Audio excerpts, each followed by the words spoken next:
Last week, we all heard the devastating news that Dr John McDougall had passed away in his sleep at the age of 77. This came as such a shock and is a huge loss for the plant-based community. Dr McDougall was the first medical doctor I discovered on my plant-based journey. He's helped thousands of people recover their health, and the tributes pouring in shows the extraordinary impact he's had on so many people's lives. Our thoughts and prayers are with his family and all those who loved him. In this video, I'm going to, hopefully, respectfully talk about some things I haven't heard many people talk about. And as the true scientist and truth seeker Dr McDougall was, I think he would encourage me in this. Now, Gojiman picked up on this exact thing yesterday in his video, linked below. When Steve Jobs died, Dr McDougall released the impactful video called "Why Did Steve Jobs Die?", amassing over 1 million views, where he investigated whether Steve's vegan diet was to blame for his death from pancreatic cancer. You can see in that video, also linked below, how passionate Dr McDougall was about helping us all live long and healthy lives and correcting the diet misinformation that's out there. And as I just said, Dr. John was a true scientist at heart, and I believe, like the research he did on Steve Jobs' death, he would want us to face the following question head on. If a plant-based diet is so healthy, why did our beloved Dr. McDougall die relatively early? I've had many followers messaging me about his passing and worrying if they're doing the right thing. Firstly, despite my channel focusing on all the amazing health benefits a plant-based diet can bring, it's not the only factor to living a long and healthy life. Diet is of course really important, but so is stress management, optimizing our sleep, fostering healthy relationships, adequate exercise, spirituality, genetics, taking into consideration our health and diet histories prior to changing to a plant-based diet, to name just a few.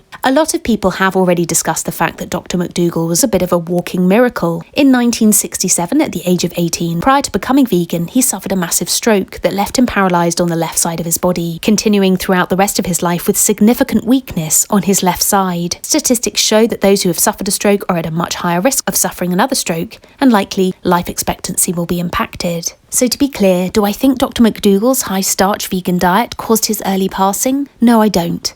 But the challenge that came to me was, what if the answer had been yes? Would I be willing to look at this without my plant-based hat on whenever I'm reading, doing research, or making a recommendation? I think it's always important to consider I could be wrong. And when it comes to any diet, we need to be open to change our minds, to grow, to move with the science where necessary. I'm talking mostly to myself, as I remember hearing Dr. Joel Fuhrman talk about sometimes using small amounts of animal products for his older patients. He cited that this was due to low IGF-1 in the elderly, which is linked to frailty and disease risk. Adequate IGF-1 levels are required for maintenance of bone mass, muscle mass, and brain function at later ages. We obviously first want to do this with plant proteins, but if for whatever reason we can't, we need to be open to this. As a vegan, when I heard that, I remember feeling a bit disappointed at the time, but now looking at the science, I know that a mostly plant-based diet can be just as effective as being 100% plant-based. That's sometimes hard to hear with my vegan hat on, but I mustn't let that cloud my judgment. Dr. Greger's recent research on longevity has found for adults we should be eating 0.8 grams of protein per healthy kilogram of body weight, which is around 50 grams a day, and for those over the age of 65, it's 1 gram of protein per kilogram of body weight. This has therefore changed my protein recommendations for everyone, especially for older adults. Here's another thing that I've had to change my mind on, and I'm sure there'll be other things in the future. I initially struggled with the amount of supplements we may need to take, as I felt it possibly weakened the vegan position. At this time, I loved that Dr. McDougall was much more relaxed when it came to supplement intake. For example, his review of the science of omega-3 for vegans led him to the position that we don't need to take an algae omega-3 supplement. However, in recent years, Dr. Michael Greger has had a different view of the science and felt we should err on the side of caution. Dr. Greger also advocates for vitamin D supplementation for those who don't get enough sun,